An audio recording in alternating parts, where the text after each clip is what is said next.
Good afternoon, and welcome to the 800 Credit Score Man Show. I am your host, Kevin King. He is I, and I am him, the 800 Credit Score Man himself.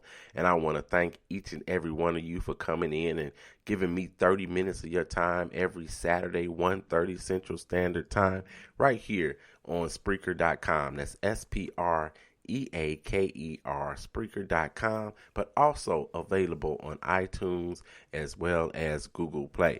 So look, on the 800 Credit Score Man Show today, what in the world are we going to talk about? I'm not even sure what I'm going to title this show just yet. Something about what's the scenario.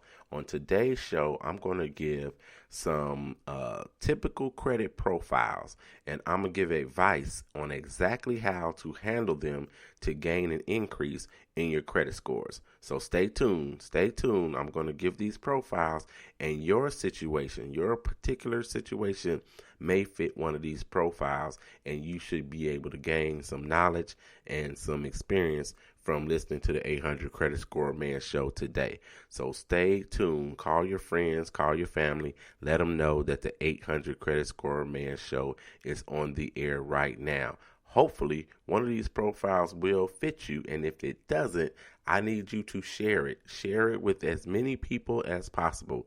Share this. I don't care how you get it. If you get a tweet from me, if you get an email from me, if you get it off of Facebook, or I send you a personal text message, please forward this show along with any of the other shows. I would truly appreciate it. So we're going to get into these profiles really quickly today, and hopefully it'll tackle some of your issues as well. So the first profile that we're going to talk about a particular person that has not used credit in a long time. And I'm putting long times in air quotes because long time is relative. If someone uses a credit card every month, or they buy a car every 2 years, they may think that 1 year without using credit is a long time. But for today's purposes, in this particular scenario, this person hasn't used it in a long time, and this long time is 6 years. So they haven't really used credit at all in the last 6 years. This person doesn't have any open accounts right now. So no open credit card accounts or no car loans or anything of that nature at this point. Now, on their credit bureau, it's not blank. It's not zeroed out, and you don't see anything at all. They've had accounts in the past, but they are all sitting around 6 or 7 years old. So they're still on their credit report, but they don't have any open accounts right now. And then they have one paid lien from state taxes that's 2 years old. Maybe some of you fit into some of these categories. They have one paid lien from state taxes that is 2 years old. They also have one open collection for $900 from 5 years ago. This person's credit score sits at 599. Now, if you've been listening to the 800 Credit Score Man Show, you know that a 599 is bad credit. So anything under 600 is bad credit. If you fall between 600 and 649, you're in the poor credit range. So this particular person has to improve their credit just to have poor credit. So they're sitting at 599 as bad credit. So what is this person going to do to help themselves improve their credit score? So in this scenario, this person really needs to reestablish a payment history or credit. There's a myth out there that if you don't owe anyone, that's a good thing. Not necessarily. It is not a good thing if you don't owe anybody at all, or you don't have any record of owing anyone. So if you don't have, and you don't have to owe someone, thousands of dollars to be able to obtain a good credit score. However, with 35% of your score being based on how well or how bad you pay your credit, having no zero payment history is detrimental to your credit score. So there's nothing to judge your credit worthiness by.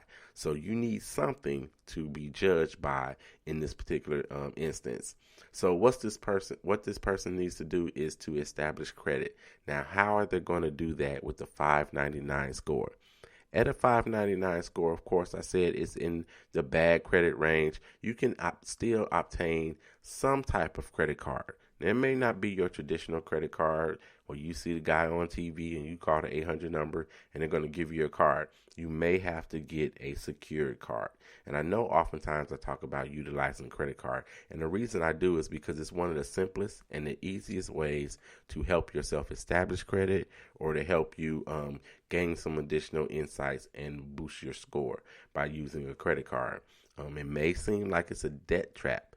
You've got to be smart enough to know not to fall into that debt trap. Oftentimes I tweet, know thyself. So you need to know yourself when it comes to this. So this person should go ahead and get them a secured card or a regular credit card, and then they need to use it. Just get one card.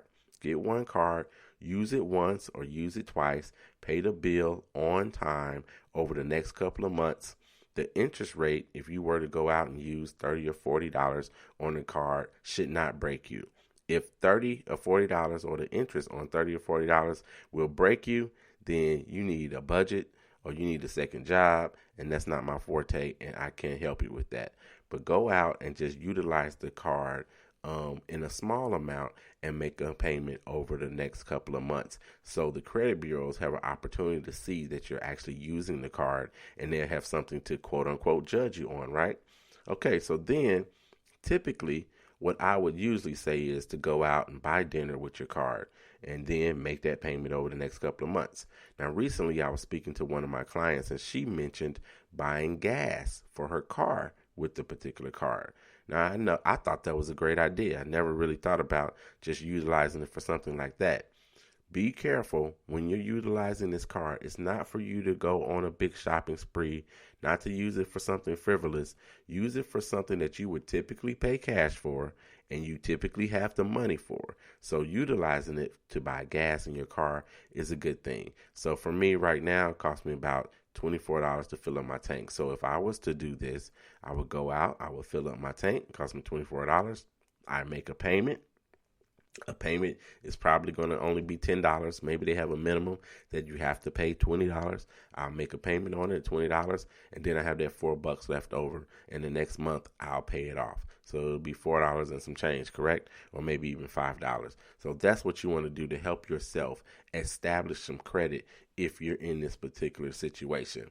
Now, even with my client who's a little nervous about utilizing credit cards at all, I recommended that she go out, she buy herself some gas, and the very next day, make an electronic payment. Make that electronic payment the very next day to your credit card company.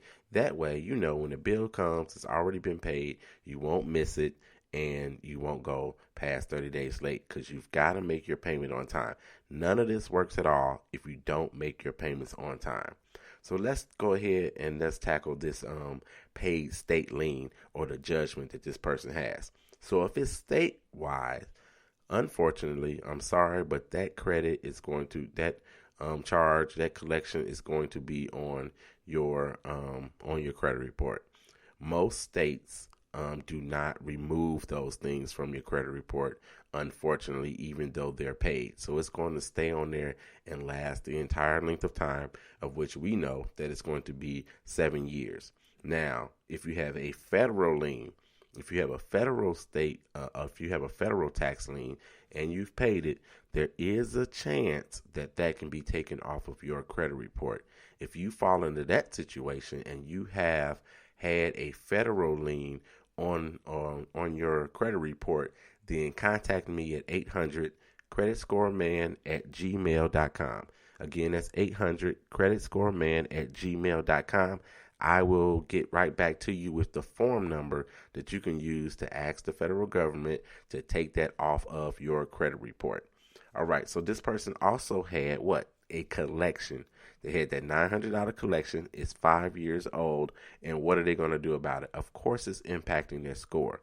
But again, the further you get away from the initial date that you had that collection hit your credit report, then the less impact that it has. But it still has impact. And if this person were to go and try to get a mortgage or refinance a mortgage, they would absolutely make this person pay off that particular collection.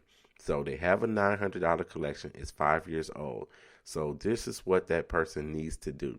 You want to pay it. It only pays, quote unquote, it only pays to pay the collection if you can get the agency to remove it from your credit report.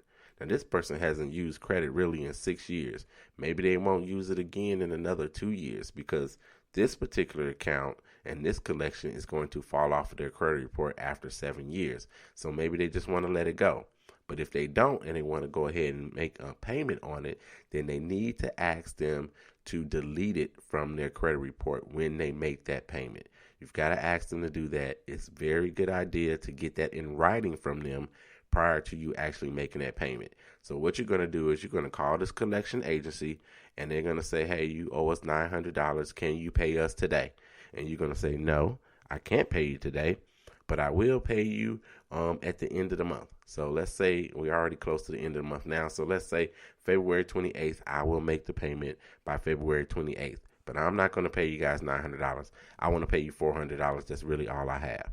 Maybe they say yes, maybe they say no, but then maybe they come back and negotiate with you and you guys settle on $500 or you settle on $600. Either way, you saved yourself $300 or $400 and you've had that removed from your credit report.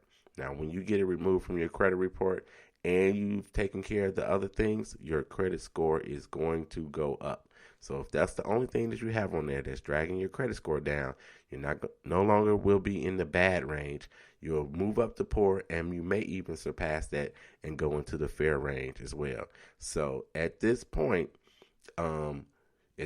too, once you've done these things, you will start to get credit card offers in the mail. Do not take all of the credit card offers. You do not want to run out and start creating a bunch of inquiries and getting a bunch of credit cards at this point in time. One more credit card will not hurt you, especially if you had a secured card before.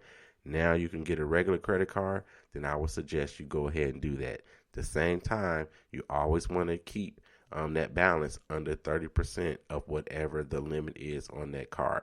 Keep it there. That also will help you boost your credit score. All right, so look, let's get into that's scenario number 1 for today. Let's get into scenario number 2. Before I get into scenario number 2, let me throw out a shout out. I gotta give out a shout out before I do that. So I want to give a shout out to Jordan. Jordan King turned 25 earlier this week. I can't believe this guy is 25 years old. I remember when he was 11 or 12, maybe he was even 10, and he thought he wanted to go to Harvard.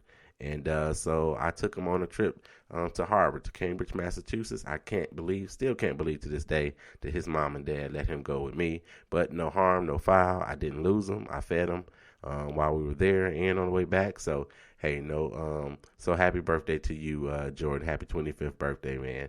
And let me give another birthday to Danielle Jernigan. She had a birthday this week as well. So happy birthday to you. So let's jump into scenario number 2. So this person, scenario number 2, has one late payment to a student loan.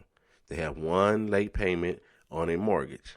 Now their credit score is sitting at 655. That's barely in the fair range, but the majority of people in the United States are in the fair range. So they're barely there, and you know that credit scores fluctuate. One little hiccup, one little bump, and they can be dropped down to the poor range. So they're at 655. So this person has the one late payment to the mortgage company and one late payment for student loans. This is what you're going to do. You're going to write a goodwill letter to your creditor. Yes, goodwill, just like the store.